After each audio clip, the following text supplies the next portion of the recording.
Good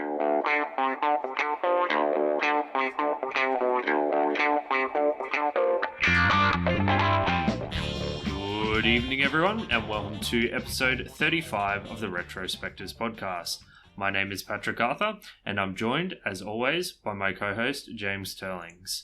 You ready to talk about some System Shock today, Jimmy? Oh, am I ever? I have actually been really excited for this episode because I have some feeling that this is going to be a big controversial one, and you know how I love those. Yeah, well, given the comments you slipped, I think that may definitely be the case. More important than myself or my co-host James, though, is we have a guest for this episode. We are joined by Nick of the Salt City Gamescast. How are you this fine? Well, I guess it's morning for you, Nick. I'm doing well. I'm up early. I'm ready to go. So I'm looking forward to it. I think we'll have a pretty good conversation on this. Classic experience. Yeah, slightly dated first-person shooter, but it's pretty good. Yeah, no, it's definitely going to be worth talking about. I discovered your podcast, Nick, while trawling through Reddit video gaming podcasts, trying to find some similar to our own with in-depth discussion about games. And I found you guys. I have to say, over my time listening to your episodes, there are some things I have yelled at my car radio for, but on the whole, I really enjoy your guys' content. Before we get into the episode, can you tell us a little bit about yourself and what you do, your Twitter tags, etc., etc.? We're the Salt City Gamescast, and basically it was probably a year and a half ago now that we first started it, and it first came from we're all good friends, and we would get together at barbecues, stuff like that, and basically end up in a corner talking about video games while everyone else was doing whatever they were doing at a barbecue. So finally we were like, this is maybe people would listen to this. So we decided to just come together, and it's a pretty loose show. If someone has something random to talk about, we're going to just follow that thread and basically just get together, casually talk about the games that we're playing at the time, and have some beverages. We've talked quite a bit about scotch and beer, and we'll just it's pretty free flowing. It's a good time. I've been really enjoying it so far. So what we do on the show is it's every other week, kind of like you guys, where we'll have a main games cast, but then on those off weeks we will have a shorter cut into something, and that might be just giving closing thoughts on a game that we'd already talked about, or it could be something not even game related. But there is something every week, but then every other week's going to be the bigger show. Nick, I'm going to take this opportunity because normally when I yell at my car radio, you guys don't interact back with me. Uh-huh. Now that I finally have you on the show, I'm going to challenge something you said on one of your episodes, so don't mind me. So basically, I was listening to your guys' episode on Call of Duty Modern Warfare, like the new one, mm-hmm. and one of the things that I really took issue with, and what I disagreed with, was you guys seem to think that it was bad for Call of Duty to be implementing gameplay, like the bit where you're running around the house, into what you saw as a potentially immersive story experience. And you thought the gameplay cheapened the story moment that they were trying to deliver. See, my stance on Call of Duty is that it's gradually degraded over the years, largely thanks to its inclusion of these story and cinematic moments. And going back to the early Call of Duties, the story was a very light touch, with it primarily being a gameplay experience. And I think that the Call of Duty as a cinematic sort of thing culminated in the whole F to pay respects thing. So that gameplay section in Call of Duty, to me, was a good inclusion, but you guys seem to hate it. Can you clarify a bit more what you meant by that? I believe that section was where you're playing the younger girl, right? And yes, and you're in the house, you're and ducking through vents and stuff. Yeah. The actual sequence of a lot of it was fine. It's the gamifying it that we were like, why does Call of Duty always have to turn everything? Like, if you want to double down on a story section, we were complaining that they have like a stopwatch in the background saying, well, if you haven't attacked someone for 60 seconds, this is a problem. And we wanted it to just be more story, but don't feel like you have to gamify everything, if that makes sense. I just feel the opposite, right? Like when I'm sitting down to play Call of Duty, I want to kill people. I want to murder people. I want to shoot people in the head. I think that what you're suggesting is the literal opposite of what they should be doing. Why do they keep trying to stick story into my game about shooting people in the head? Yeah, I can understand where you're coming from. So I think we were like, well, pick a side. What are you trying to do here? Because you keep trying to dip your toe into taking the next step narratively that we maybe haven't seen from Call of Duty. But then you still have to make sure that we get those that adrenaline rush of, oh, all right, we did we hit our quota, we killed a few people, we're good, all right. Sure, okay, yeah. For me, it's always felt like a regression from the pureness of what I view as a Call of Duty experience. But I understand that many people disagree with that, and they view, like Call of Duty 4 as the best of the games. And I'm right there. Call of Duty 4 is for sure my favorite. Have you played any of those games before, James? You've played a little bit, right? I played Modern Warfare 2. I didn't play 4, actually, and I haven't played the newest one. So I can't really comment on this, gameplay section you're talking about. Mm-hmm. Yeah, I had the same problem with games like The Last of Us, where the gameplay seems to consist of putting ladders down for your teammates. But honestly, I just wanted a chance to air my grievances in person instead of just yelling at my radio like I normally do. Patrick isn't one to keep it to himself. You are in luck because we are releasing a Last of Us show before the sequel, so you can listen to that and see what we think of it. I'm sure I'll get angry in the car again. But anyway, I hope you talk about the multiplayer, because that was surprisingly the best bit about the first game that nobody ever spoke about, which always disappointed me. Anyway, we do have a episode to go on, so we'll go into that. We have to?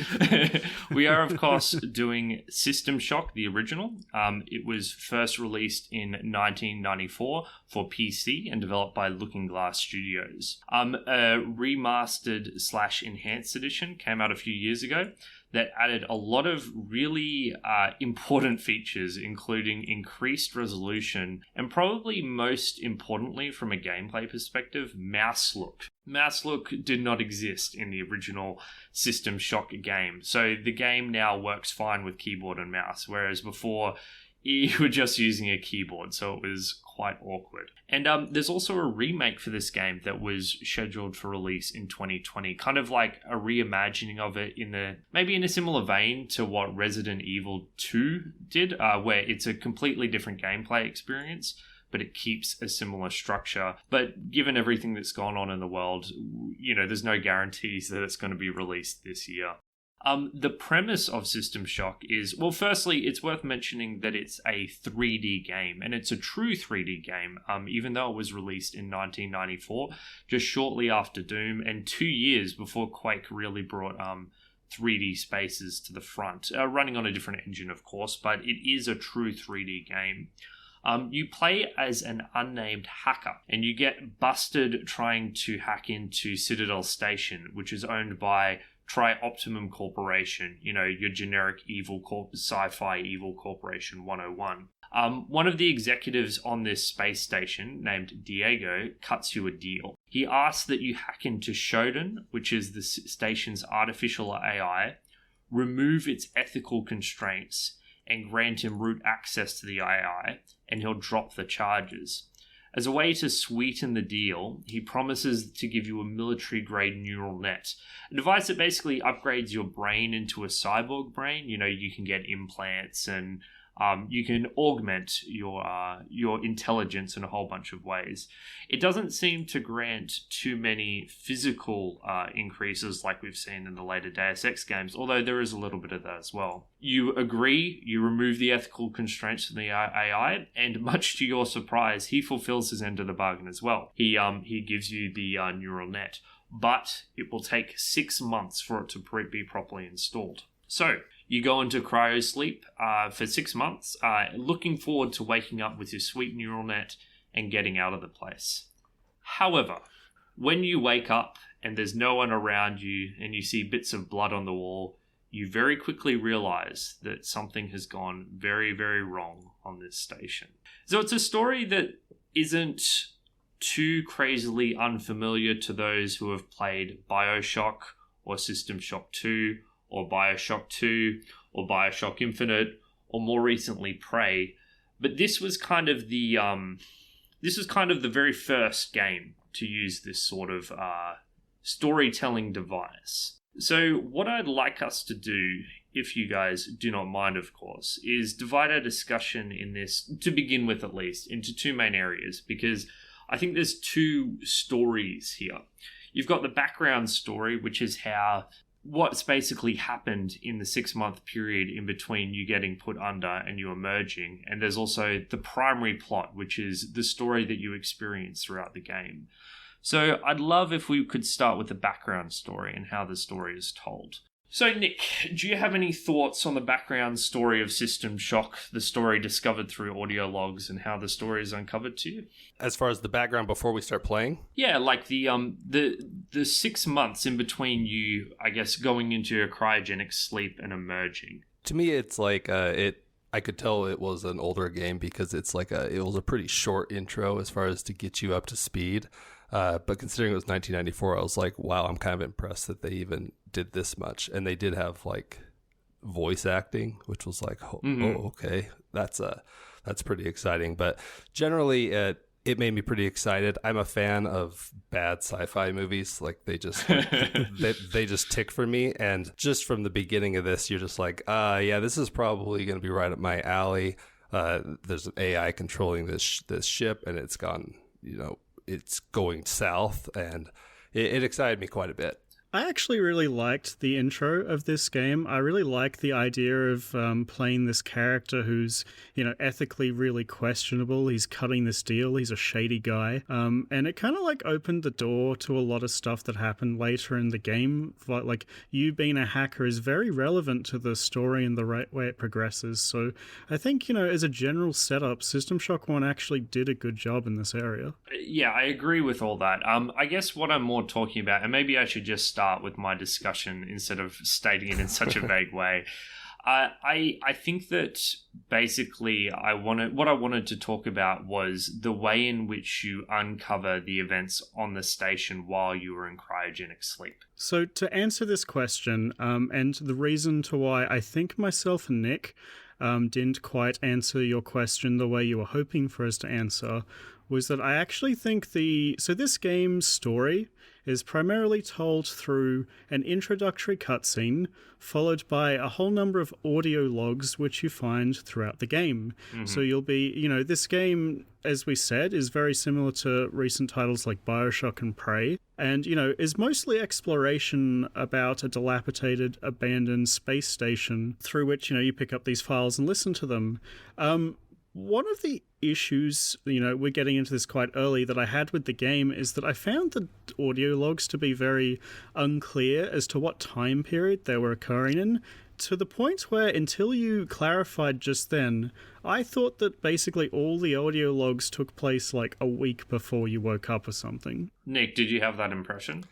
No, I didn't get that so much. I did kind of realize that the audio logs were starting to show you as Shodan starts to take over, and you're kind of watching two timelines. You're in your timeline trying to achieve whatever mission you're doing, but then you're also seeing the progression of, like, for example, Diego, because he was kind of playing both sides for a while, but then as you play further through the game, you will find the audio log where he full on basically announces that he's joining Shodan or whatever. Yeah. So it is kind of a tale of two stories on the audio logs, but while they do add context, the audio logs had such a large purpose in the game. They were completely vital to even knowing what you were supposed to do.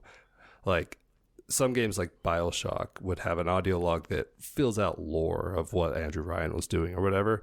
But these audio logs are like, if you don't read this, you're not going to know what you're supposed to do on the next level. Yeah. Because there are no quest markers. It's not like flagged. There's very little in terms of world building, I guess. Like when I played Prey, you'd constantly discover these emails between the staff about, the assassin game they were playing with the crossbows, or, there were romance subplots between members on the station and all this other bit which added to the world building. But really, often wasn't directly related to the plot. I agree with you that most of the audio logs are plot related. I think in terms of story building, I really enjoy the way in which you discover the background story and the details of how the station, gradually moved from people thinking there were bugs in the software to people thinking there were security risks, until towards the end it was like a full-blown resistance movement, but you discover it completely out of order. So this kind of storytelling is very appealing to me because it feels like you're putting together a puzzle, right? You're getting tiny, tiny bits and pieces completely out of order, completely randomly. But by the time you finish the game, I feel you have a pretty good picture of what's happened. And it's just a very compelling kind of storytelling that I think can only exist through video games. So I just wanted to highlight this as a type of storytelling which I really enjoy. And this is coming from someone who's generally very critical of storytelling in video games. Yeah, I generally agree that I liked the kind of build-up of the lore that I did get. I kind of want to jump on my main issue with the audio logs, like to begin with straight away, which is the audio in the audio logs does not sync up with the subtitle text to Oh go my with gosh. them. It's so bad. It's so bad. So frustrating. Because of this, I actually found myself like muting my audio every single time I picked up an audio log and just reading the text. Like, it was so disorientating for me to be trying to read them, because that's what you do. Like, you try and read and listen at the same time, and it just throws you for a complete loop, right? It breaks my brain. I can't do it. I look at it it and I'm just drove me like, nuts. what?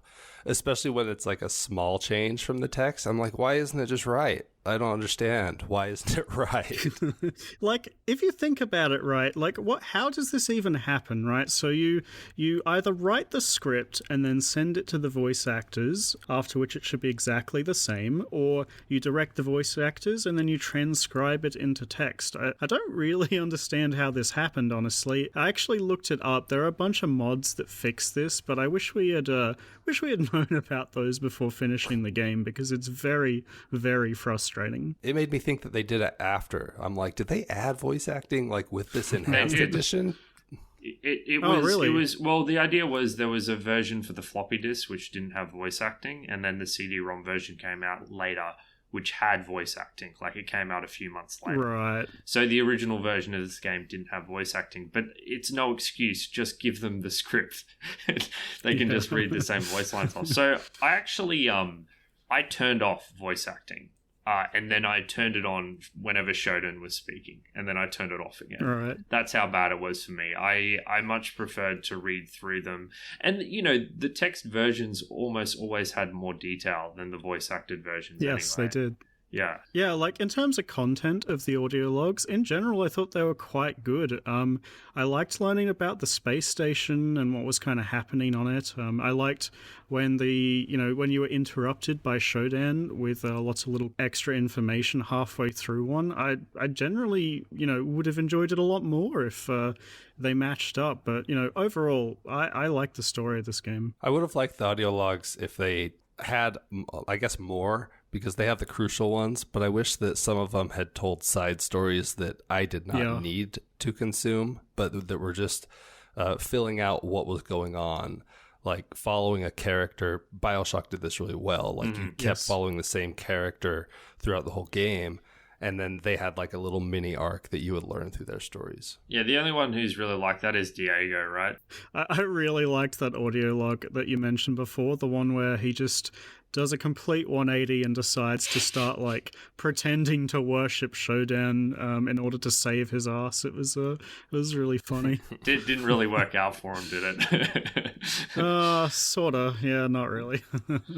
It was quite silly, but I liked the audio logs from Shodan, how she's like sending messages to her cyborg children, giving them instructions. I was like, this is a little strange, but they were quite funny to read. Why is she doing it over voice commands? Can she not just send data commands straight to them? It just makes no sense. I didn't really think of the cyborgs as being like sentient individuals themselves. I thought it was a hive mind thing, but no, she sends them emails.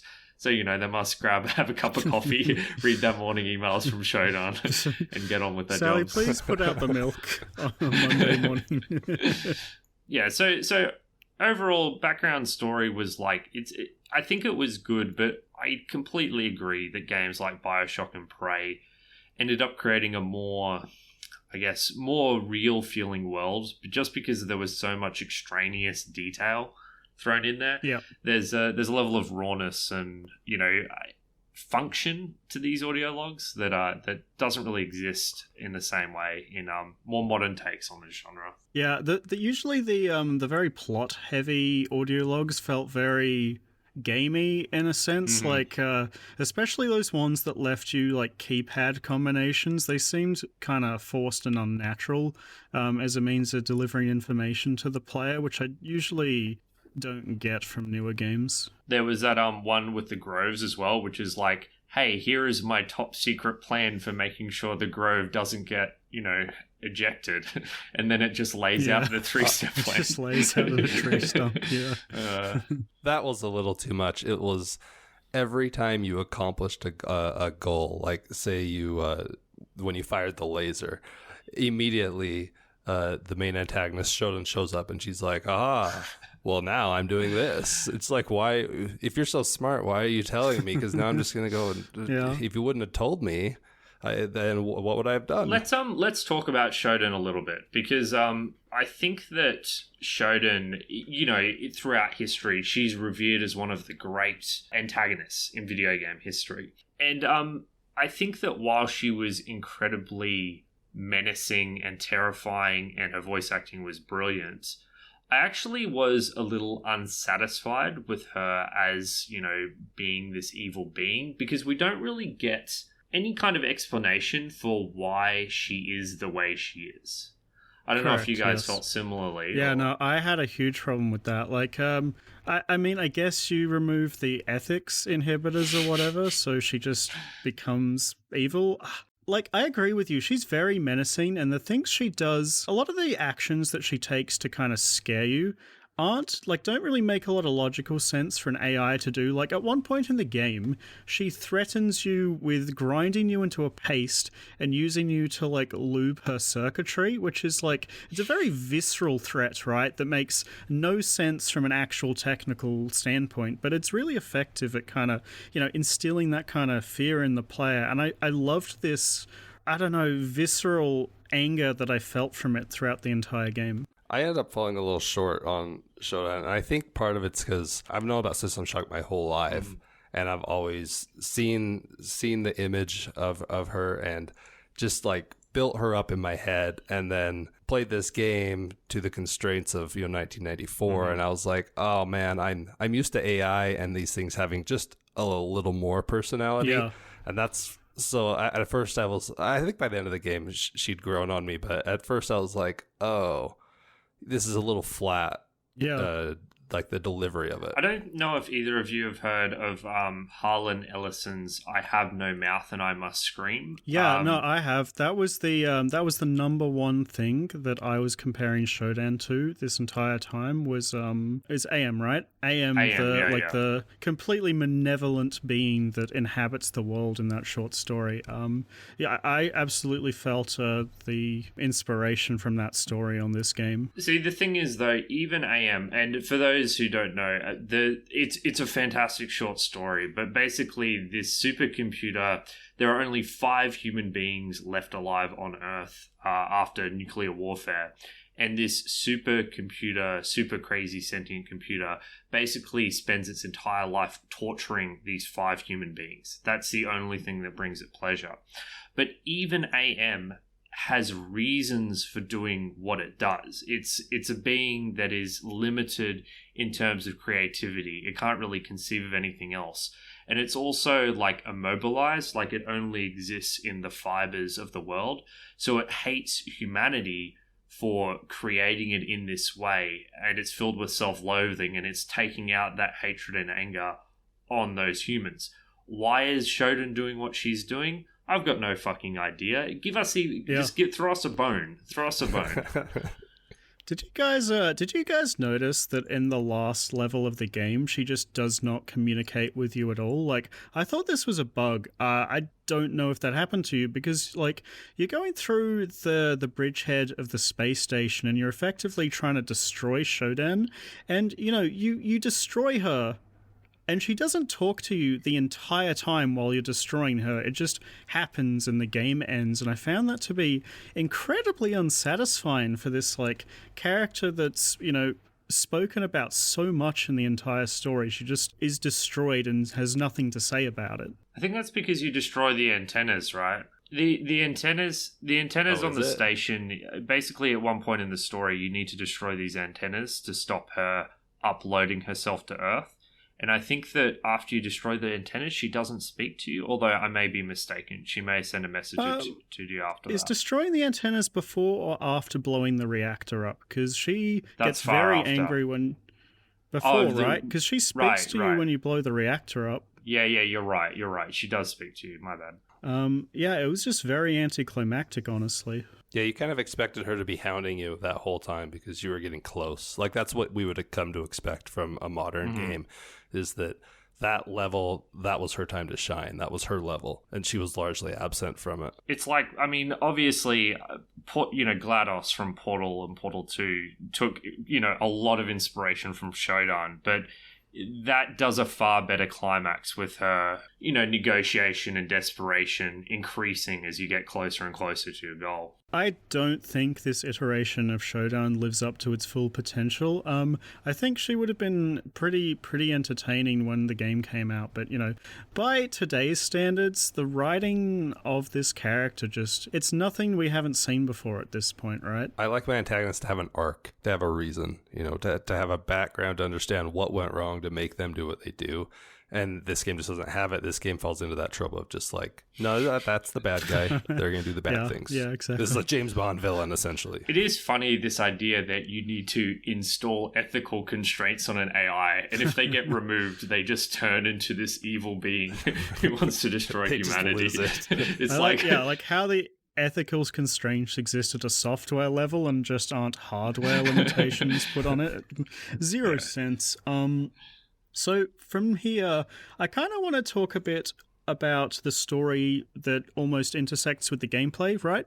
Because one of the things that stood out to me about System Shock 1 compared to a lot of other games is that the space station feels like a real place, because every area in the space station has its purpose, which is clearly communicated to you throughout the audio logs. Like, the reactor level is for the reactor, the hospital level is for the hospital, and the general layout of the space station makes sense. There's only one of these areas, and it's not like you're traveling forward in a linear direction through the game and you just happen to line up at the relevant place at the relevant time. This game has a lot of backtracking, which I usually hate in games a lot, but it made the whole, world feel a lot more natural to me. You got into the 5th level, you're well past where the reactor is, but now you realize you've got to blow it up, so you have to backtrack like 4 floors to go find the reactor again. And in most games, I fucking hate this kind of gameplay, but here, it made a lot of thematic sense to me. It was hit and miss for me. Yeah. That first level I like quite a bit. It had you traveling, I believe, just level 1 and level 2 to do that first mission where you're blowing up the laser. Yeah. And I liked that, but I did not like the very next mission where you're trying to destroy the virus, because I thought it was too much bouncing around, and I was like, wait, what am I supposed to be? Where am I supposed to be going? And I guess because it doesn't give you the modern day markers and stuff where it's like, hey, you should really be doing this now.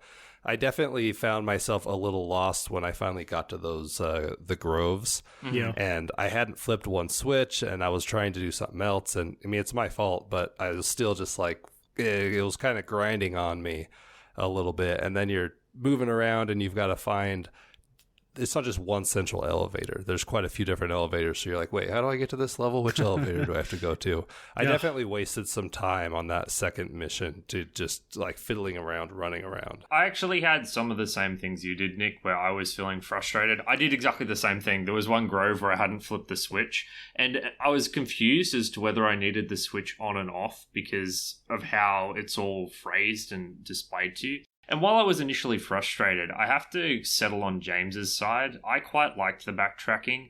I liked the lack of hand-holding. I liked how you had to pore through your audio logs to figure out what the hell you were meant to be doing and the order in which you were doing it. And I think that getting lost is actually just part of this game. You're in these labyrinthian levels, you get lost, but the more you play, the more comfortable you get with the layouts and the more you can just navigate with barely looking at your map. You definitely have to reprogram your brain a little bit because we're used to so much hand holding as far as games these days. It's like, no, now go here, now go here. And with these older games, I mean, all older games are usually like this. They just throw you out there. And it's like, good luck, have fun, maybe. And it just took me a little while to adjust. By the end of the game, I was kind of in the rhythm of it, but that first part was tough. I want to clarify, I really like the direction of this, right? I like that every area has a real purpose to it, both from a story point of view and a gameplay point of view. But I do think that the actual execution of the whole thing is really spotty. I found a few sections in particular to be basically impossible to figure out how to progress without looking it up online. Maybe I didn't see an audio log or something like that, so correct me if I'm wrong, but there was this one section of the game where you have to go back down to maintenance, and then there's this room that has this diagnostic chamber that didn't have anything in it, when you first got there. But later on, by activating a trigger in one of the upper levels, there's now this audio log sitting in there.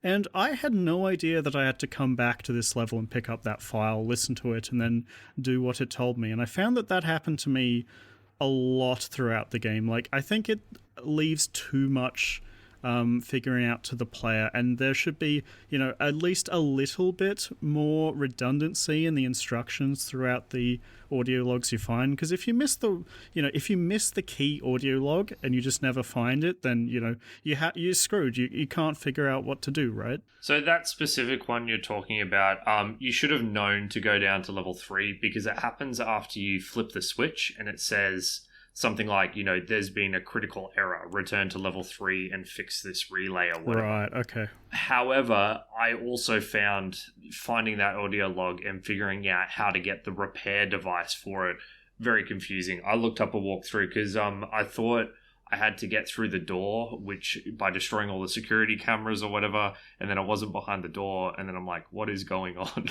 and I figured it out eventually. But there are definitely moments where it slips through the cracks. I guess I would prefer an experience like this that has less hand-holding, that occasionally is a little vague and a little unclear, than the overly hand-holding things we have even from, Prey, like Prey and Deus Ex and Dishonored. They all use objective markers. And as a result, it always feels like you're beelining for the goal instead of exploring a world.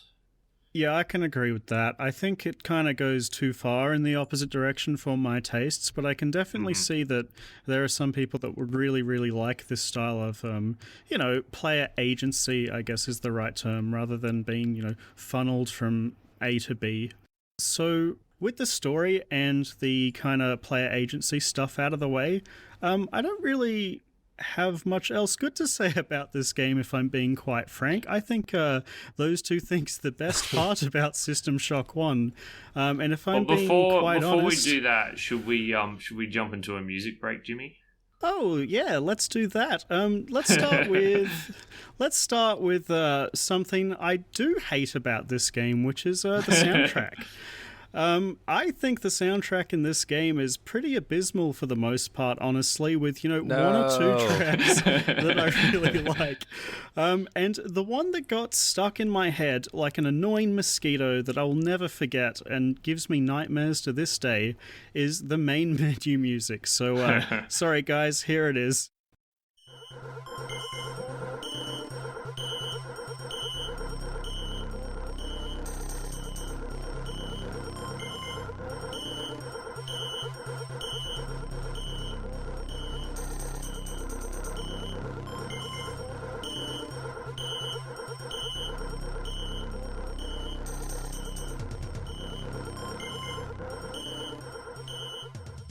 That was the main menu music. I really hated it, and I hope you hated it too. Nick, before we went to the break, you seemed like you enjoyed the soundtrack. Did you want to give a quick thoughts on it? So I'd heard about this game. I had an idea of what the tone of this game was. And when I first loaded into the game, that first level 1 hospital level, the theme of that level is so digital and like upbeat, it's jarring. You start the game and you're like, what did I not understand what this game was going to be? It's so video gamey, that first level, and I did not like it. And then I kept playing and I kept playing, but then by the end of that level I was like, all right, I'm on board. I like it quite a bit. I really liked that one, and I liked a few others throughout the game, but it definitely had to grow on me, because it doesn't, I would never say that generally the score, the soundtrack of this game does not necessarily fit the mood of the game in any way, shape, or form. And that should be a bad thing. Correct. It just kind of hooked me, and I'm like, you know what? This is your thing. Fine. Let's do it. You didn't discover the Control-M shortcut. Oh, I discovered that shortcut very early on. Honestly, some of the soundtrack is quite good. I really like the ones that lead into that really 80s funky cyberpunk-ish style. I don't know how else to describe it. But the problem with a lot of the tracks is that most of the tracks start off atrociously and then become good like 40 seconds into them, where oftentimes when you encounter an enemy, it dynamically switches the music, so you're constantly hearing these really bad openings of the track rather than the good bits, which are actually, further into the song. I don't know if you guys noticed that, but when I was like re-listening to the music before we started recording, I was like, this isn't as bad as I remember, and then like I'd scrub back to the start of it and think, oh, I remember this. So I strongly dislike the music, like James. I agree with what you said, Nick, that it doesn't fit the atmosphere at all. But instead of liking it for that reason, like a strange person, I instead just disliked it. What this game really needed was something more akin to Thief's or Quake's soundtrack, something atmospheric. Yes. Because this game, if it's evocative of any atmosphere, at least and in particular in the early levels, it's like horror. This is a horror game. You're on a space station with basically nothing and it's swarming with enemies. You should be terrified. We needed something dark and slow and melodic, something that's hovering in the background making you scared. Instead, we get this weird techno drum and bass garbage that we've seen in a few games before. So thumbs down for me for the soundtrack. Yeah, it's not horror in any way. You just feel like you're watching a bad 80s movie. I came into this game thinking it was a horror game, but nowhere online can I find it described as that. Like, System Shock 2, yeah, but honestly, if this game is trying to be a horror game, I think it fails at it in every conceivable way. Like, I was never tense or scared or, worried about anything in this game. I don't know if you guys felt like it did a good job in that area. I was not scared. There are points where I think it gets close to evoking that atmosphere. Level 3 is, I think it's maintenance. It's like kind of a somewhat dark level, and there are the invisible mutants. Oh my god. They're terrible. The vision's poor, they're so shit. And there's blood written on the walls, and there's gore. I can guarantee in 1994, this game was terrifying for people to play through, but broadly speaking, I agree. One of the ways in which this game has failed the test of time is that it's no longer a scary game, and it's not even remotely a scary game. But I'm sure it once was. Man, the fucking reactor level that is filled with these, like, blue pelvic thrusting robots that just, like, float around looking retarded. The hoppers. Man, I hated those things, but they were so stupid looking. It just made me laugh every time I saw their shit animations. You're not equipped to fight them when you first come across them. There's a few of them on level 1, and those and the invisible mutants, I felt both times when I first hit them, it was kind of like a difficulty spike. Yeah. Where I'm just like, am I even supposed to be here right now? Something's not right. But then I found that laser sword, the laser rapier. That thing, I used that insane. For almost the whole game. I used it all the time. That thing wrecks. Yeah, can we talk about the weird wonky difficulty curve in that game? Patrick, I know you played on hard and I played on hard. Nick, how did you set your difficulty when you started? All normal. I went through all normal, but I did think it was pretty crazy that you could change. Like, it wasn't just difficulty. You could change the puzzle difficulty, the combat difficulty. There was a lot of options. So I asked on Reddit, the recommendation is to, like, you can put things on normal or hard, but you definitely don't put story on hard, because if story is on hard, there's an 8-hour time limit. So it's kind of like a new game plus option. It's there for when you've played the game once or twice before and just want to speed through it. Playing this game on an 8-hour time limit your first way through is just insane. Like, I don't know why anyone would choose to do that. I think I spent the first 3 levels in 8 hours, never mind the whole fucking game. Yeah. You'd have to know exactly what you needed to do. There's no way you could do it the first time. Yeah, it's definitely for veteran players of the games only. So me and Patrick played on hard and you played on normal. So my experience with the difficulty in this game was that for the first 3 levels, everything was extremely bullet spongy and terrifying. So I guess to properly go into my problems with the difficulty, we kind of have to explain the respawn and death system in this game. So with the deaths in this game, essentially, when you start off in a level, if you die, you go to a game over and you have to reload your save. Once you've explored the level for a while, you come across these reanimation chambers which you can turn on, and from there on, every time you die, you respawn at the reanimation chamber.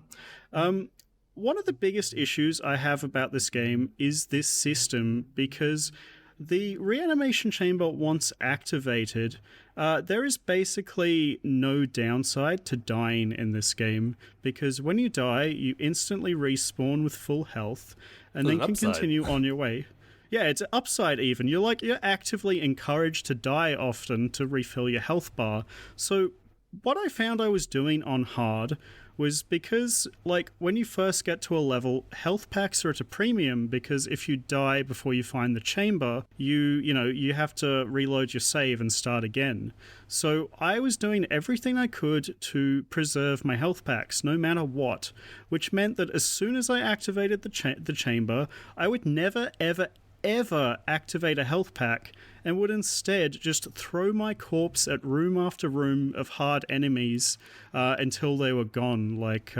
I found the most effective way to handle these first 3 levels was kind of to, just find the chamber as fast as I could, and then from there on just, use the lead pipe or whatever shit ammo-less weapon I had at the time to clear out things without wasting resources. So I didn't use the chamber for the most part.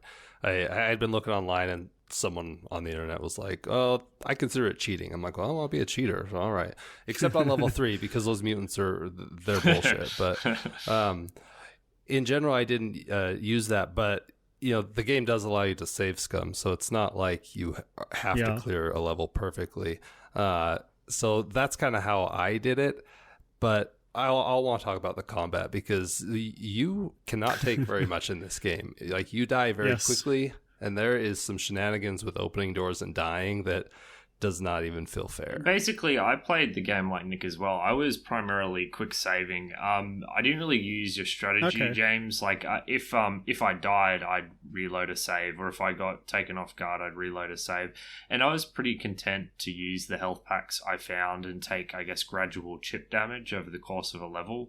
The times I used the chambers was when Shodan caught me in an ambush, because over the course of the game, there's a few times where Shodan catches you in an ambush, the doors slam behind you and 5 guys attack you. I'm like, yeah, I'm pretty sure I'm just meant to die here rather than try and do this encounter perfectly. Yeah. So when that happened, I was like, all right, Shodan, you win this round. But most of the time I was just using quick saves, just because, I don't know, the downtime from having to go back to your stuff was more hurtful to me than having to use the resources that you're meant to use.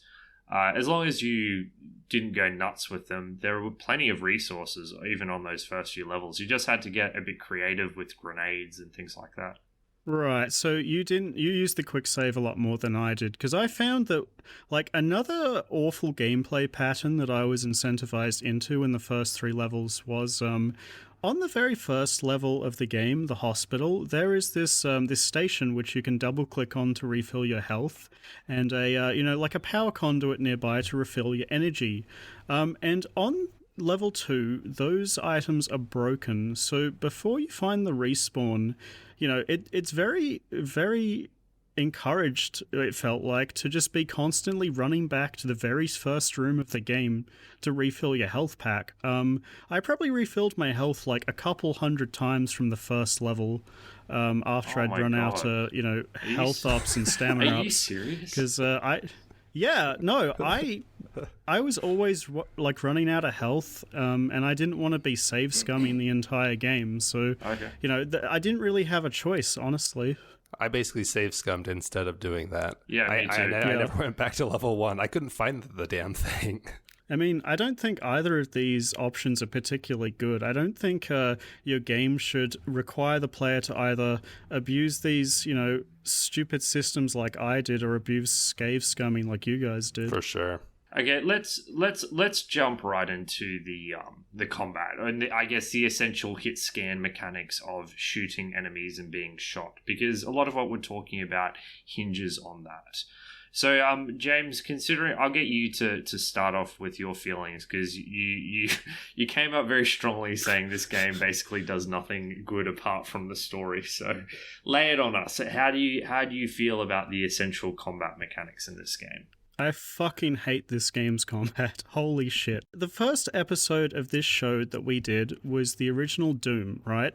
Which came out a year prior to this game, and still manages to have really fun shooting mechanics to this day, based on the speed at which you move and, the feedback you get when you shoot enemies. When you shoot enemies in this game, it doesn't feel good at all. The enemies don't react with cool animations to know that, you've blasted them in the face with this big shotgun. They just take it, and you don't even know that you've hit them until you get this item in a later level which shows this, the word hit above their head once you hit them. It's really bad. I really didn't enjoy the gunplay in this game. A lot of the laser weapons auto-lock on, so you don't even need to aim. And the only actually effective weapon in the game that I found was a melee weapon. So I basically avoided shooting whenever I could, unless there was no way to get into close combat. Yeah, the combat is extremely, extremely rough in this game. I had a hard time with the grenades, which can be pretty effective, but you're essentially go in the smallest room or hallway in your house and picture throwing a grenade, because I killed myself way more than I killed other people with grenades. Yeah, me too. All the time. It drove me insane. Every grenade was multiple loaded saves, basically, every time I tried to use one. You just can't throw them very far at all unless you're, looking straight up, and even then, they don't go that far. They were tough. So, James, I want to I want to jump in, and I'm not going to lay down a defense of the shooting mechanics, because I agree they're very flawed. But I wanted to point out that I think comparing the shooting mechanics to Doom is probably a mistake in terms of how you should categorize how this game works. The thing about Doom and, other first-person shooters, Call of Duty, Halo, you name it, is that the substance of the game is in shooting enemies well, reacting to enemy fire, dodging enemy fire, etc., etc. Whereas I feel like a game like System Shock, if you could use your skill at the game to effectively kill enemies, it would not be the same game. It would completely remove all of the ammo management. It would remove a lot of the elements that make this kind of like survival-ish. But you can, though. There are strategies you can use, but I don't conceptualize System Shock as a first-person shooter. I see it as like a first-person adventure game. Does that excuse the shooting mechanics? No, I think there are definitely ways in which to criticize it. But the fact remains that every single game in this genre to the present day, Prey, and Deus Ex, the original, come to mind, have fundamentally poor shooting mechanics, and that's by design. You're not meant to be able to skillfully overcome those challenges with FPS abilities. One of my problems with this argument is that you kind of can bypass a lot of enemies with, really questionable techniques in this game. One of these is, like, if you stand at a wall and you half cover yourself with a corner, you can shoot a bunch of enemies without them reacting to you. To the point where, like, you can just cheese every enemy you come across if you can get a good angle on them. In addition, the enemies in this game rotate very slowly, and as such, are very susceptible of being circle strafed. Like, as soon as I figured that out, I pulled out the sword and I never put it away. And I just sprinted at enemies and then hit them while running in circles. And, from then on, I'd never had to use my shitty strategies again because I never lost health. For a game that has an all-powerful AI, the AI in this game is atrocious. They're like half of the time they won't even react if you're shooting some of them. It's bad. It's just real bad. But what drove me really would tick me off is there's some panels that you have to hack to open a door, and you have to look at the panel, and then when you hack it, the door opens immediately, and then there's 3 hoppers standing there and they just shoot you. I had so many times where I was like, well, what am I supposed to do here? What am I doing wrong? I got trapped in these god-awful sequences so many times in this game. By far the worst was on level 7 engineering. After I'd blown up the reactor and I was trying to run up to the bridgehead, Shodan spawns all of these extra enemies in every level, and it's a nightmare to get through them, right? And then, so I die on level 7 engineering, which sends me to the spawn point, and I'm like, okay, I'll save my game here, whatever. And then I didn't realize, but the room is suddenly filled with 10 dudes all shooting at me. So I was stuck in this loop where I would respawn and then not even 2 seconds later die again, respawn, die for 20 minutes until I was able to throw enough grenades in these half-second intervals that everything around me was destroyed. And then, because I threw grenades, I actually managed to destroy the healing station in that room. Oh, no. And didn't notice until I quick saved my game. So I just completely fucked myself because I was desperate to get out of this shit situation. And that stuff happened all the fucking time while playing this game. I don't think the combat's good. In fact, I think it's terrible. But my criticism of it is less the way you shoot enemies and the way you kill enemies, and more that there is no other way to proceed through the game. And that's the substance of my problem with System Shock in the immersive sim genre. There should be stealth options, there should be hacking options, there should be alternate routes you can take. This is what immersive sims are meant to be about. But System Shock is always a battle of attrition. And there are techniques, in inverted commas, that you can do to get past enemies, but it all boils down to just shooting enemies. And it's not engaging, it's not fun, it basically boils down to busy work. So I strongly dislike it, but not because the shooting isn't fun, but because there's no other way to get through past objectives except for the shooting. Immersive sims are at their best when they have both options. Well, you can play through Dishonored without killing anybody.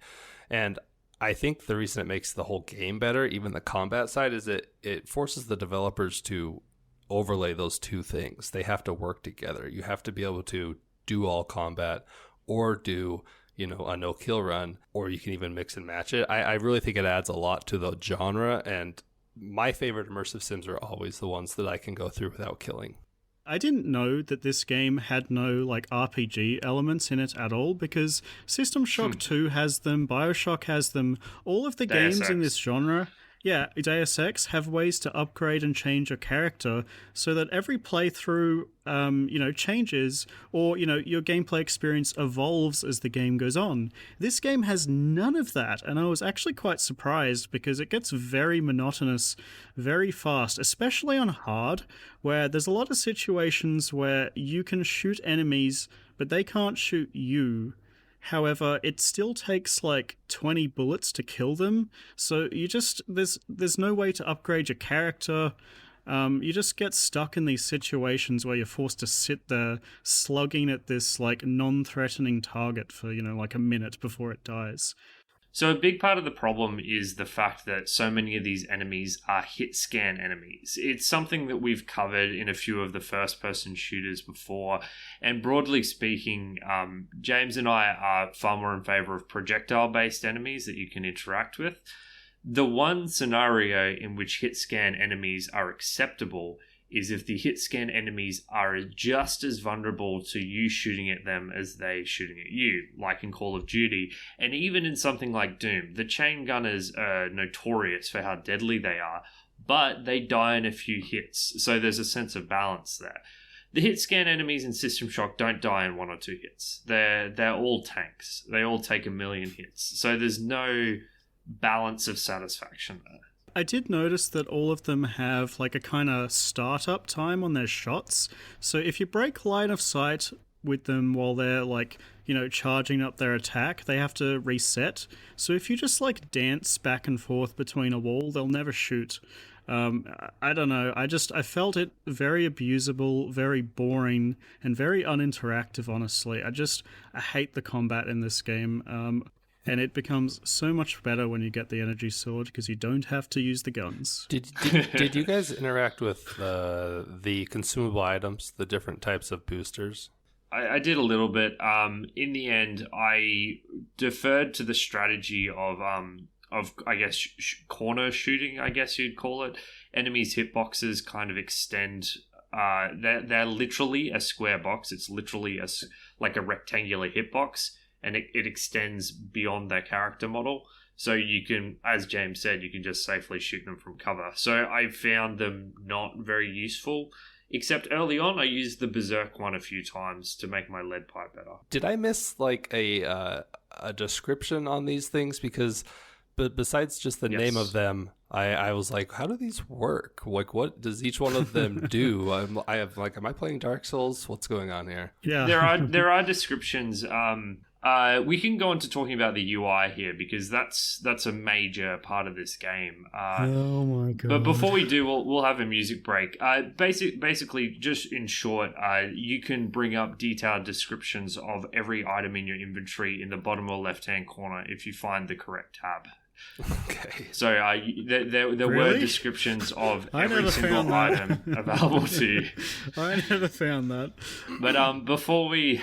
Yeah, let's have a break and then we can jump into it.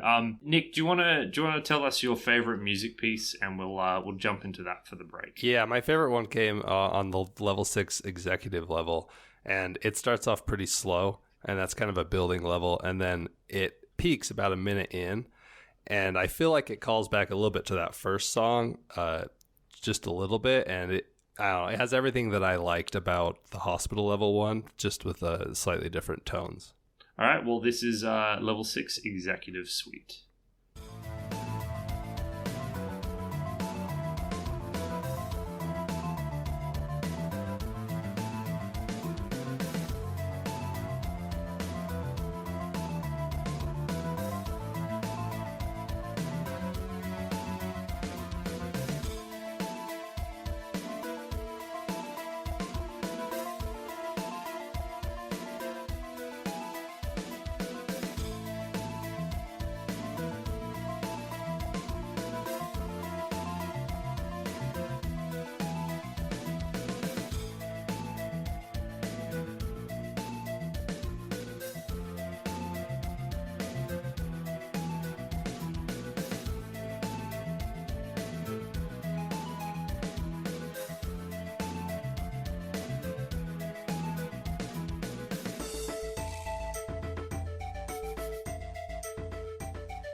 So that was level 6 Executive Suite. Now, it's time for us to get into talking about the UI, because System Shock, of course, has a very unique one, a very strange one that you may not be used to at first. So I'll quickly explain it and then we'll jump into the discussion.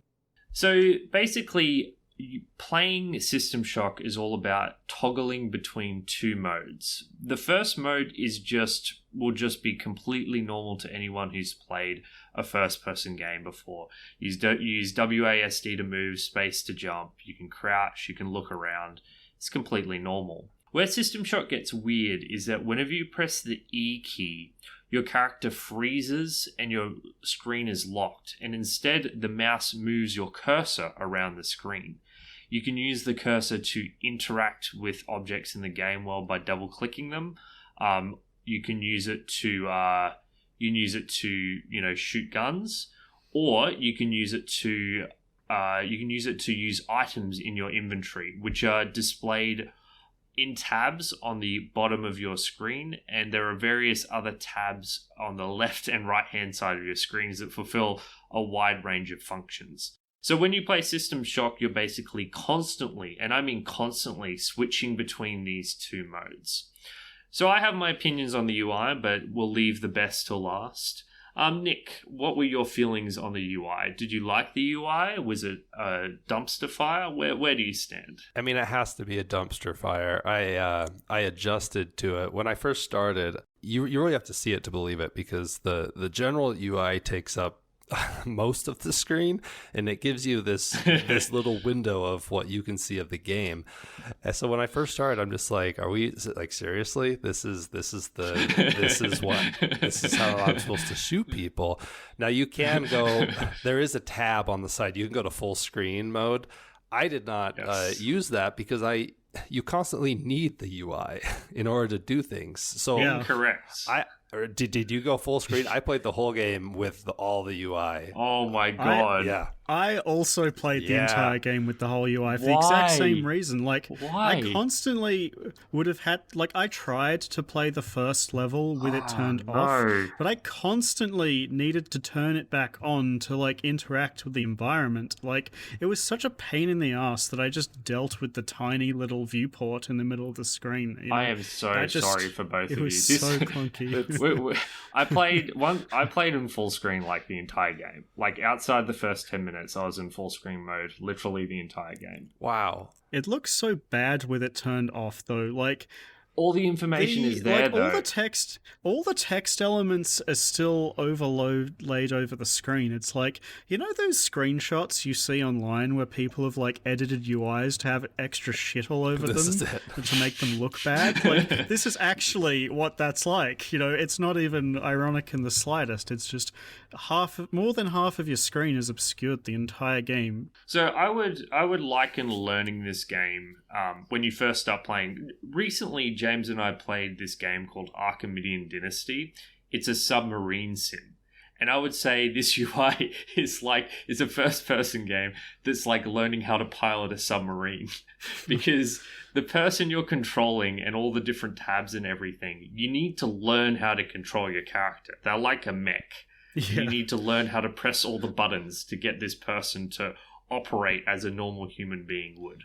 Yeah, except where Archimedean Dynasty, it was actually kind of fun to learn the UI because it was really immersive. You were in the cockpit.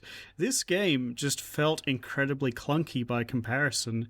You said that you're constantly switching between these two modes where you have like free look and kind of almost point and click adventure mode, but the game like forces switches on you. Like every time you go into an enemy's inventory, it automatically switches to this weird control scheme, and like various other points in the game, it just forces you into that other mode, and I found it so jarring whenever it did that. Yeah, same thing. This is super frustrating. Every time it did it, I would either think I needed to push E, and then I was locked in the wrong way, and then I would push E again, and then get my stuff in. The UI, it is such a train wreck.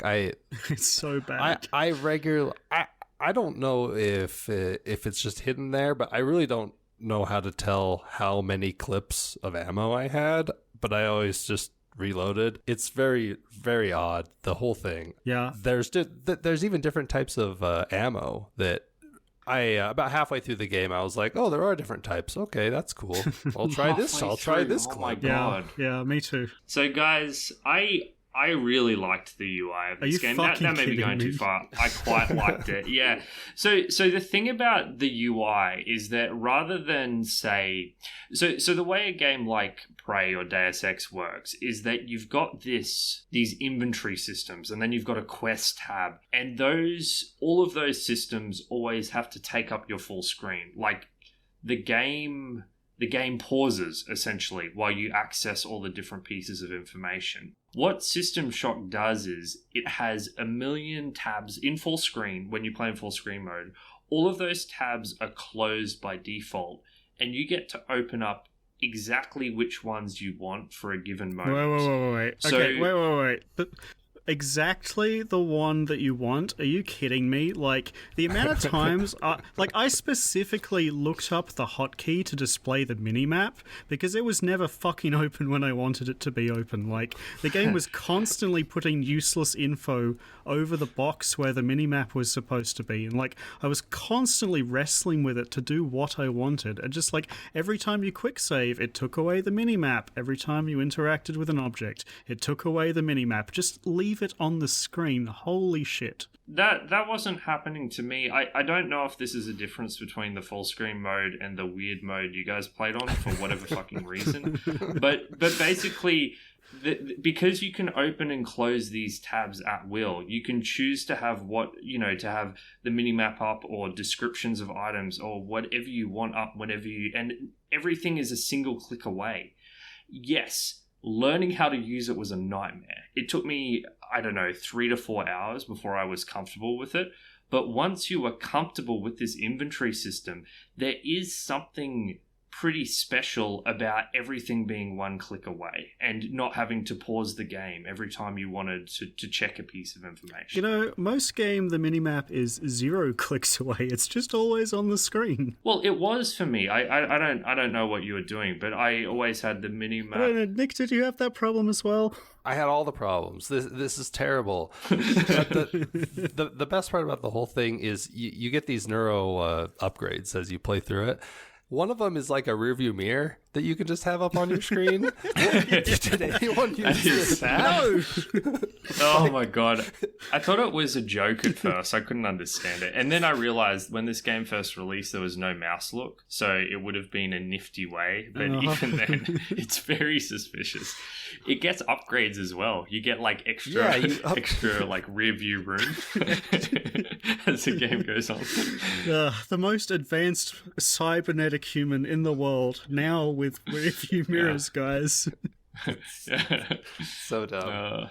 It is dumb. That is the worst upgrade. It's quite funny. Those upgrades I actually hated. Not just a quick detour from the UI, because one thing that I liked about, not liked, but thought was okay, was exploration, until I realized that, like, halfway through the game, all of the things I found were just things I'd already found and were thrown away for no reason, because they were these like upgrades, but there was like 10 of them in every level just to make sure you didn't miss them. So every time I found a cool secret area, it was something I'd already gotten, so it just threw it in the scrap heap.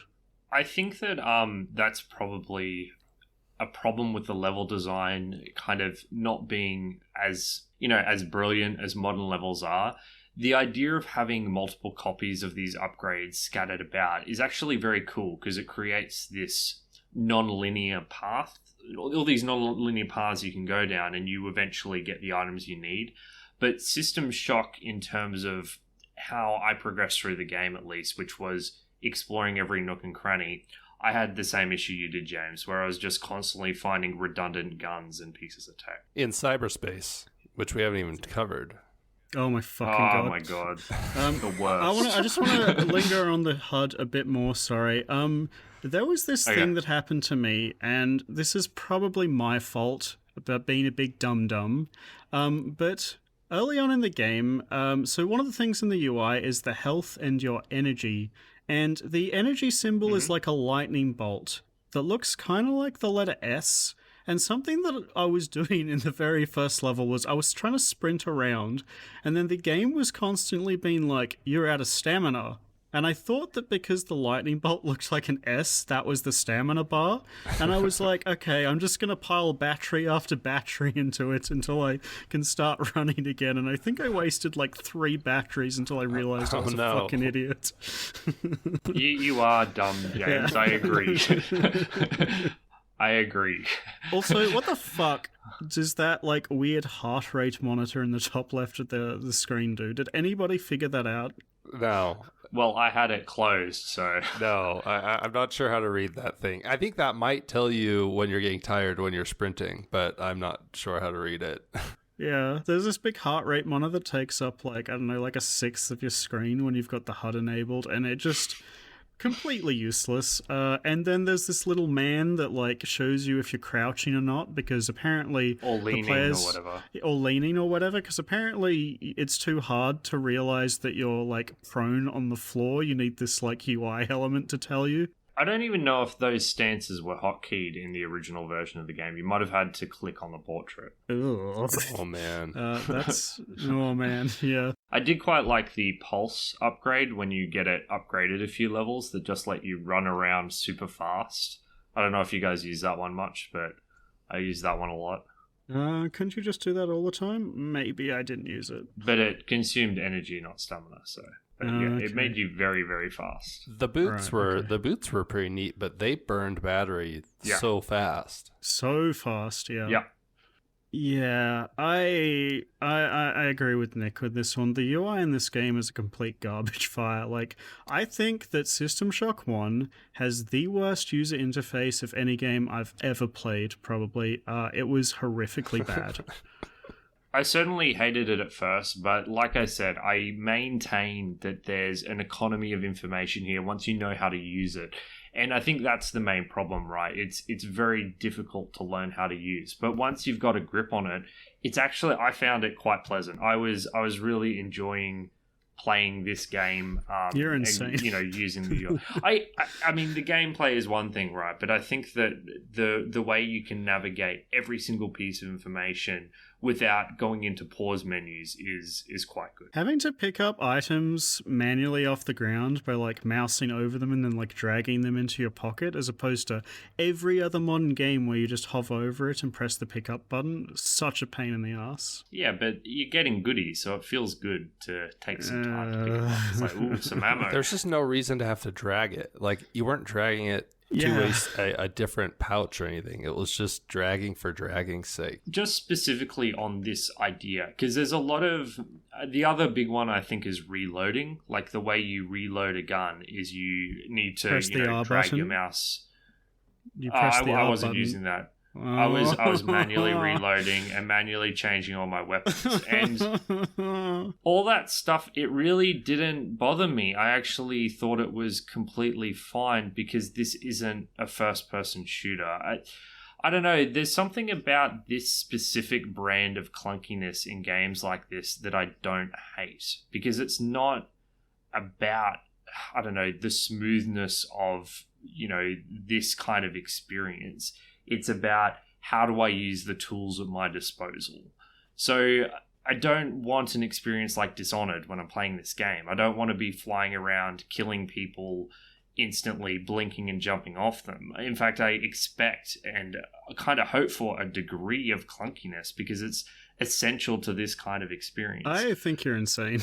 It could have been done better. I'm not trying to say this is a masterpiece. I'm just saying that these things that bother you guys so much, I kind of took as part of the immersive sim deal, but maybe that's just me being too kind to it. Maybe that is you being too kind. Okay, so it's not a masterpiece. It's like the opposite of a masterpiece. It is so bad.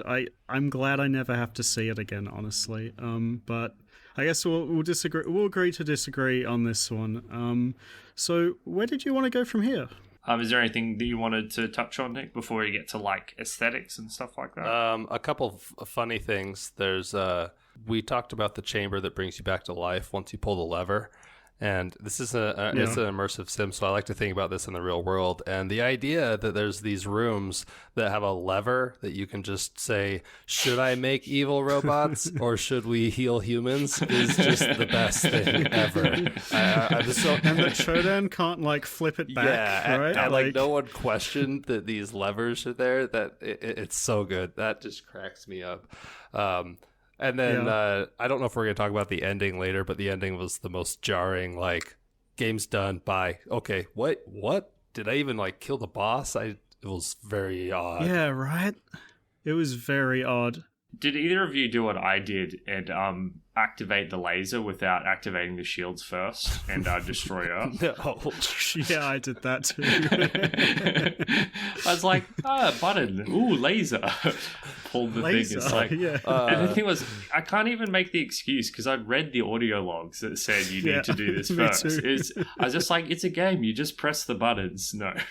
The only other thing I have is I did enjoy. I play a lot of JRPGs, and the thing you do. No. So I'm so here's sorry. the thing. Yes. The way JRPGs work is that you play through them and you get really useful items the whole game. You never use them, and then you beat the boss, and then you just end the game because you're always saving them up. And I was really happy that I could do that in this game because by the end of the game, I was just like ripe with grenades and mines and consumables because I never knew if I would need it, too. which I didn't, but I might have. You touched on cyberspace before. Can we jump into that as being I'm hoping that Patrick has some taste in this section and isn't going to disagree with us. Yeah, it's fucking it's all right. It's basically early 3D stuff. I read some reviews of this game and they were complimenting cyberspace, saying it was like this. I know. It's like, why is this even here? Like, I would prefer the pipe minigame in Bioshock to this. Like, give me anything but this. Was it just the traveling around in a 3D space that maybe had impressed people? Like, it's so bad. Yeah, it would have been that, Oh my gosh. For those of you who don't know, so the main character's a hacker, and of course you go around the game and you hack stuff. And, every game has a bad hacking minigame, and this is no exception, because when you jump into these, like, hacking terminals, you're thrown into these weird geometric spaces that have these walls that only have vertices. Like, the actual wall part is completely see-through, and you have to navigate these weird mazes that you can't really tell like where the walls are, because if there's two like tunnels overlapping each other and you're like where you're looking, you can't tell which one's closest to you really, so you get lost a lot.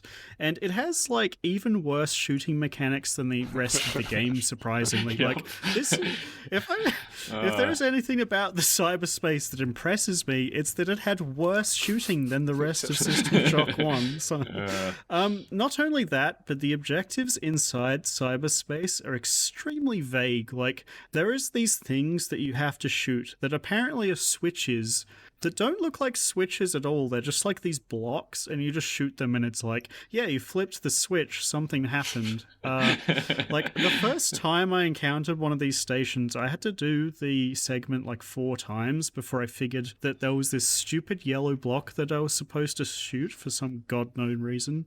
Yeah, this was just god-awful. The first time I did it, I immediately quit, and I'm like, well, that's just a dumb mini game. Definitely never going to interact with that again for the rest of the game. There's no way. And yeah, you have to, I mean, there's useful items in it throughout the game, so you need to do it to unlock certain doors and stuff. Yeah, it's just, it sucks. It's so bad. So let's jump into our final music break, and then we can cover like the ending of the game and then some of the aesthetics things. Unless there's anything. I have so much more gameplay stuff to talk about, though. Oh yeah, sure. Well, do you want to hit up some gameplay stuff, and then we'll go into the music break? Sorry. So before we go into the music break, just one last thing. We spoke about this game having its terrible minigame, and I kind of lied a bit about that, right? Because this isn't the only terrible hacking minigame that this game has. There are actually 2 more, one of which is okay. It's like you kind of click around it and you can kind of work out what to do. The other one, however, the wire puzzles, are probably the single worst minigame I have ever seen in a game that I've ever played. I have no idea how they're so bad, right? So what happens is you find these panels that, when you hack them, opens a door nearby. That's fine. So when you click on it, it opens this interface in your inventory that has so like 4 nodules on the left and 4 on the right, and a bunch of wires going from left to right in different, orientations. And what you have to do is you have to figure out the correct combination of like which wire connects to which bit. The problem with this is that there is absolutely nothing that you can like there's no logic to it. I don't even know if it's classified as a puzzle. It's pure trial and error, right? There is nothing true. you can learn. There's nothing. Is it? Is there something that I missed? Yeah, because to me, you look at the power bar. You look at the power bar, but it's trial and error to see what the power bar is going to do. it's still pure trial and error, right? Oh, right, sure, yeah. I mean, yeah, you just start with one wire, try and get the bar up high, then you move on to the second wire and hope it all works out. Yeah, so you played this game, Nick, on normal on every category, correct? So I looked up the differences between the puzzles on normal and hard because Patrick and I played it on hard. So on normal, there's a bunch of yellow wires, I think, and if you connect the correct nodes, then the door opens. On hard, these wires are actually coloured, and you need to get the correct wire in the correct spot, so it's like 3 times as difficult. Oh, great. I would liken this minigame to just going down to your local school and trying to steal this kid's bike by guessing the padlock combination. Like at least in that instance, you get a cool bike out of it. In this game, you just get to play more System Shock. Who wants to do that? In this right? game, a door opens and you get shot immediately. Yeah, and die, and then have to redo the puzzle. I'm not saying so it's good. It's bad, but it takes like a minute and a half and you're done, right? Like it's not a massive time consumer. So to prove this point, on one of the harder puzzles, I asked one of my housemates to come sit down and try to do the puzzle. It took him a solid 10 minutes to do it, and he wasn't doing it particularly slow. And halfway through, halfway through, with a straight face, he goes, "So, is there a way for me to know which one goes where?" And I said, "Nope." And he goes, "Oh." And just, doesn't finish the puzzle. He just gets up and leaves. It's not a puzzle. There's nothing to tell you what to do. It's just pure trial and error. It's awful. I hated it so much. Every time I found one of these, I saved and closed the game and then came back later. I basically did them all in a minute and a half, 2 minutes, because once you basically just do it one wire at a time and you knock it out really quickly. I don't think they're good. I think the game would be better if they're gone, but ultimately, they consumed so little of my time that it didn't bother me too much. Yeah, no, I got stuck on these because I just wasn't, I found it really hard to remember which combinations I tried because, one wire can only inhabit the same nodule, at a time, so you kind of had to, juggle them around until you just happened to find the right one. The best consumable in this game was the one that solves them automatically for you. There was nothing in this game I was happier to find than these, get past this shit puzzle for free item. It's horrendous. Okay, so now that James has finished being mad about something that probably took 10 minutes total of his time, it's time for the music break. And we're getting to the best one. Now, I strongly dislike this soundtrack, as I've already alluded to. But one of the funniest things in the entire game is the elevator music, which is the music I've selected. Because the abrupt transition from weird techno beats to the moment you step into an elevator, generic elevator music starts playing, is quite hilarious. And there's one moment in particular when you leave the medical bay for the first time and you go up to the second floor. The elevator door opens automatically and there's 15 enemies on the other side of you, all while the elevator music is playing. Is quite hilarious. So I thought that was a very funny. It would have been funny if the gameplay section didn't suck. But anyway, let's go to the break. So here's the funny elevator music.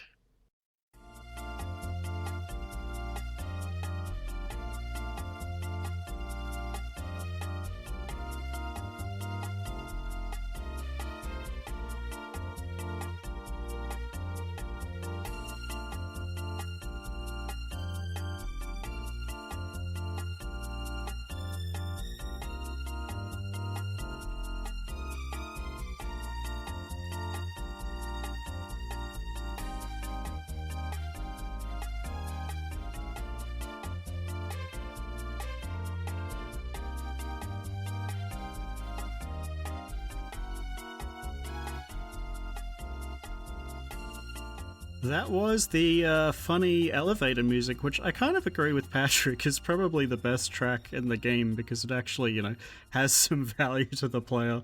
But before, Nick, you mentioned the ending of the game being quite abrupt. Did you want to talk about that for a bit?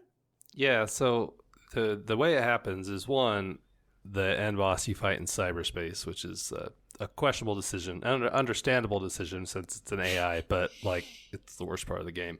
But you go and you navigate through cyberspace, and then you come up to Shodan and you just fire your gun at the boss. The boss, she doesn't attack you, except that she's trying to take over your mind. So your screen is slowly becoming her face, and then you kill her, but nothing happens in game. You're shooting her 1 second, and then it's just instant cutscene, and it says it's over. I think underneath it says it's over. It shows your guy, and he's leaning against a wall, tired, and then it's just this short, quick end that's I was offered a job at TriOptimum, but I didn't take it. Back to hacking. Old habits die hard. And it just shows your character in a dark room hacking, and then the game's over, and the system shock comes up on the screen, and you're just what?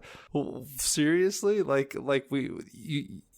So much story was in this game, and then you gave us 10 seconds of an ending. Oh my god. For context, there's this scene in the game where you blow up the reactor, and then you have to detach the bulkhead, or the bridge of the station, so that it flies off and the rest of the station explodes. So it's just you in this small part of the ship with these mad, insane AI robots trying to kill you. And then you destroy Shodan, which, apparently is a single file that you deleted or something. And then it doesn't explain how you get off this station at all. You just suddenly teleport back to the city. I don't understand. It's so unsatisfying. And I don't know, I wasn't expecting much, but I was expecting more than that. I completely agree with you guys. I found the main story in System Shock to actually be a really enjoyable game of cat and mouse. Shodan did, as in typical bad guy fashion, did overly telegraph what her next evil move was. But I liked the pull and tug of the plot, how, you have to stop the laser, or you have to activate the laser into the shields, and then you have to jettison the whatever. And then to have, after all of that build-up, it end in that way is terrible. And, yeah. I hope System Shock 2 gives me the resolution I need when we finally do that, James, because I was not satisfied at the end of this game. Me neither. Yeah, it was just bad. It was just terrible. So, with that out of the way, I guess there's only one kind of gameplay section to talk about, and that's level design. One big issue I had with it was that very early on in the game, there's this audio log that suggests Shodan has been remodeling the place, and what that actually means from a gameplay point of view is that, half the geometry of the levels just makes no fucking sense from a layout perspective. I thought the level of design was incredibly confusing and made basically no sense functionally. And it felt like that little bit at the start was just an excuse, basically. Nick, I don't know how you felt about it. It definitely did not immerse you in any way, at least not for me. It's so many tight, winding corridors that, like you say, they don't make any sense. The level design was made to cater to the gameplay, like the shooting, the moving around corners, but it wasn't made to necessarily add to the world, in my opinion. I basically have slightly more nuanced view on this. I think that the level design in the more industrial parts of the station actually worked fine, because the thing about spaceships or real world ships is that there are plenty of places on these ships, the cramped underbelly, that are corridory and cramped and controlled, and there's maintenance tunnels and awkward spots. I think it falls apart when you start getting to the executive areas, which are still the same cramped corridors. I liken it to Prey's. Prey has the parts of the ship which are the guts, the areas where the most members of the station don't go, and they're more industrial and ugly. And then you've got the rest of the station, which is gorgeous. I think the ugly parts of this station, the parts where I can imagine, your blue collar worker, dealing with repairing the reactor or whatever, I thought it was fine. The moment you get into more livable areas, though, the illusion falls apart. I think a big part of the problem is that everything looks very samey on each level. Like, between levels, there's a bit of a visual motif difference between them. But, on the hospital level, for example, everything was just these blue square tiled patterns, like, everywhere. Mm-hmm. Nothing stood out as being like, oh, this is the emergency ward, or this is the area where, the lobby is, where the patients are waiting. Nothing resembled in the slightest like a real world area that I would expect to be in that kind of area. It just felt so uncanny to me the entire time. It just didn't work for me at all. It just felt like they were running into the limitations of the hardware they were probably working with at that time. Yeah. That's kind of the feeling I got. And I agree. I think that the medical area, the executive suite, are two of the most unfortunate areas in the game. But I think when you're in the reactor core, it's fine. I didn't feel like it was, like, obviously it's not a masterpiece of level design or anything, but I felt that it suited it much better. I mean, it doesn't help that graphically this game is dated in a lot of ways as well. That's probably a good segue to graphics. So graphically, this game it's a 3D game, but it still appears to have 2D-ish objects in its world. I think it is true 3D, but it's not as easily recognizable like in Quake. I'm pretty sure all the enemies are sprites that are rotating, right? Yeah, they must be. This is a DOS game originally. I don't think it's true 3D. It is true 3D, but the models are sprites, I think. Like, okay, your character is moving through a 3D space, but a lot of the objects in the world aren't 3D. I think is what it is. Yeah, that sounds right. Graphically, I am not in love with this look. I think the problem, once again, is that when this game came out in 94, it was probably a scary and atmospheric, horrifying sort of game to play through. But nowadays, this kind of look is just quaint. I will say I don't think it detracts from the gameplay experience most of the time, but there's not much about this graphical style that I'm in love with. There's just an adjustment period when you first dive into these older games where it might be shocking at first as you first start to play through it, but by a couple hours into the game, I didn't even think twice about the graphics going forward. I was like, no, it is what it is. This is it, and I just move forward. Yeah, I basically feel the same. Like, when you first jump in, you're like, whoa, this is it's a big culture shock. It's a big it's a big shock to your system. Yeah, there we go. When you stop playing, it doesn't look great. Like, I never really had problems identifying between enemies or objects or items or the level design, and that's really the main thing for me with these older titles. This game has nothing going for it that I would tell somebody, yeah, you should play System Shock 1. It looks good in this specific area. It doesn't have anything like that, but, it never got in the way of my gameplay. I think that's really the main thing. But other than that, even stuff like, 3D modeled tables looked quite poor, honestly. Everything is really blocky. I think it extends into the level design where, there's only so many geometric shapes that are shown in this game. Like, whenever there's a ramp, it's like at the exact same angle every single time. Like, the tunnels are like diamonds rather than being, more natural shapes. It's extremely dated.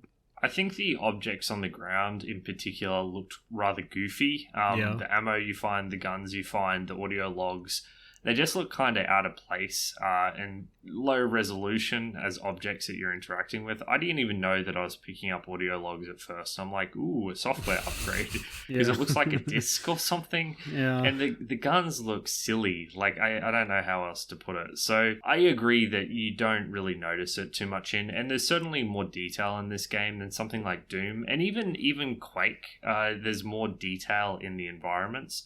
But compared to anything today, it's just nothing special. It did make me go look at that remake, the short clips.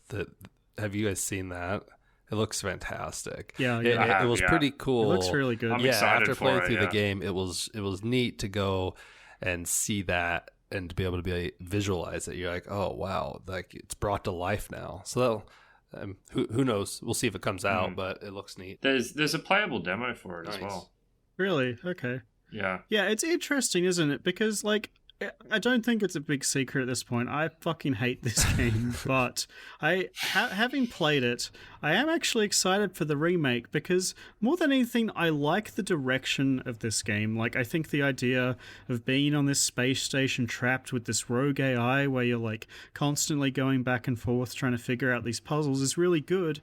And then the execution is just incredibly dated. Like, I have no problem with the ideas that were on display here. It's just that, everything comes off as being very old and amateurish. Yeah. Well, I mean, do you want to move on to final impressions?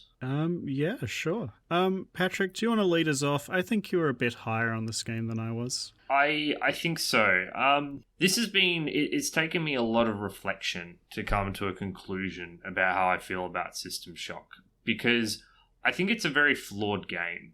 And I think it's one of the weakest immersive sims I've ever played. However, there is something about this kind of game that really speaks to me. I love exploring the levels. I love uncovering the story. The weakest part of this game is 100% its gameplay, just as raw gameplay, the shooting of guns and being shot. It sucks. And the fact that you have to interface with that so much is a massive detraction against it.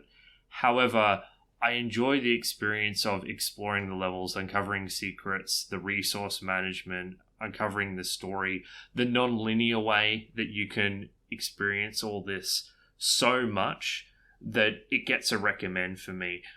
I think that you should not play this if you haven't played any immersive sims before.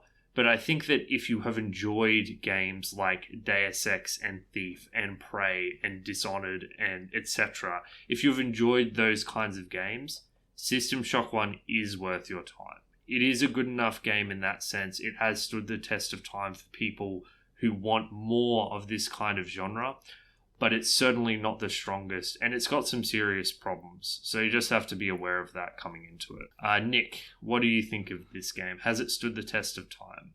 I would say no. I just generally speaking, I would never go to someone and say, oh, you like video games? The game that you should be playing is System Shock. This is going to blow your mind. It's just not it. I have a hard time, like the structure of your guys' podcast is evaluating it on today's standards, and there's no way it holds up in any way. But I didn't hate playing the game. I didn't dislike the game. I'll never play it again, but I did like going through it and seeing the gameplay mechanics that I'm used to at their earliest stage. Like this, oh, we got to do the laser. Oh, that didn't work. Now we got to do this. And where they loop you back and forth, stuff that we've seen in Prey and Bioshock. I really liked seeing that at one of the earliest levels. That's, they started it. They kind of started the genre or one of the early adopters of the genre. So I did like that part. Generally, I fall pretty low on the game. When I finished, I did go ahead and just installed System Shock 2 because I'm interested to see. I'm interested to see the differences and where that one falls. Yeah, it's dramatically different, I've heard. Although apparently a lot of people still prefer the original to System Shock 2. I think a lot of the people who played it at the time it was released feel that way. But, there are people who still prefer the original. If I was to praise this game in one way, I would say that it was probably very ambitious for its time.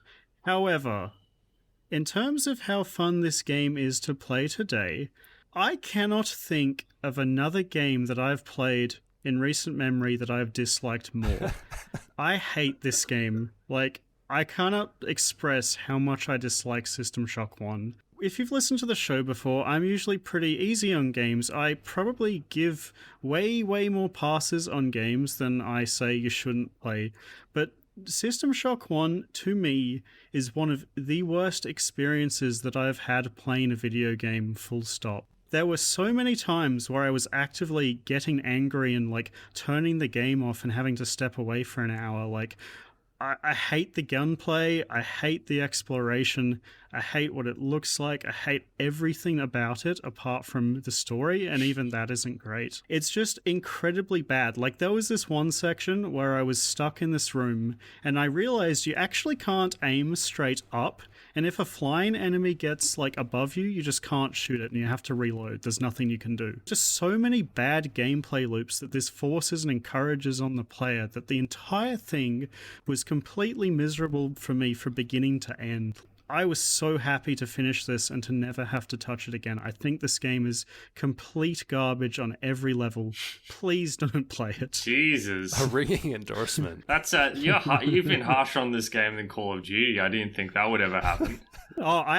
Dude, I would play Call of Duty like 10 times in a row before I would touch this piece of shit again. Like, Jesus. I cannot express how much I hate this game. Like, it just made me angry in every single way. Those wire puzzles, man, every time I saw them, just probably like left my room and went on a 10-minute rant to my housemates. Like, they are so sick of hearing me complain about this game at this point.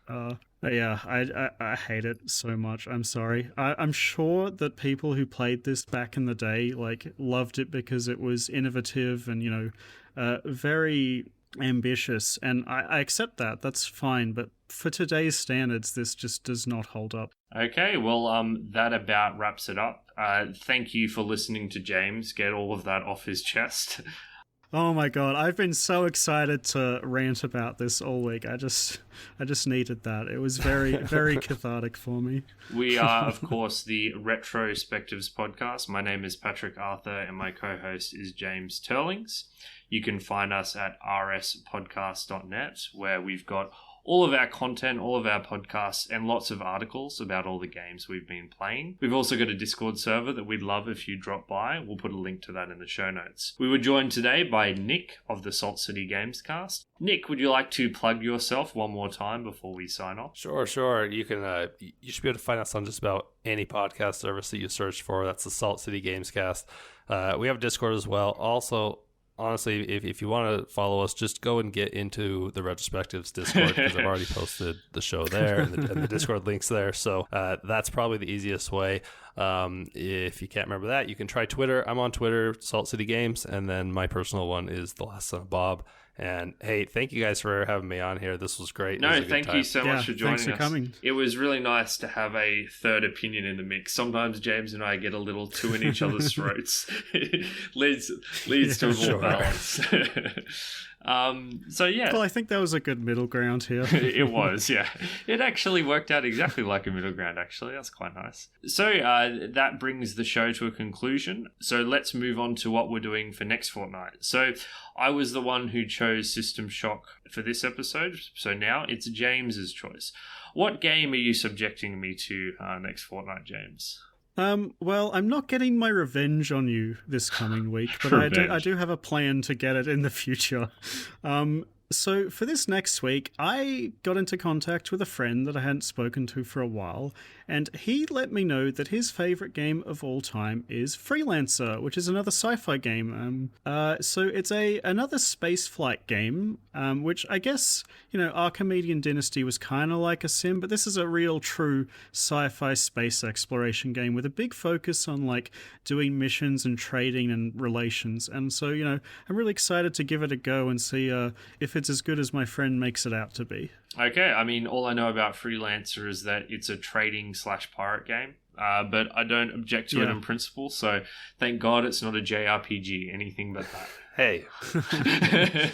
Oh, man, you haven't heard what I think of JRPGs, Nick. I'll talk to you about that a bit off air. It's too much for this show. Well, you guys will be happy to know that Patrick will be subjected to one in about maybe 6 weeks' time, so look forward to that. Awesome. Well, thank you so much for listening today, guys, and we'll talk to you soon. We'll see you in a fortnight. Adios. See ya.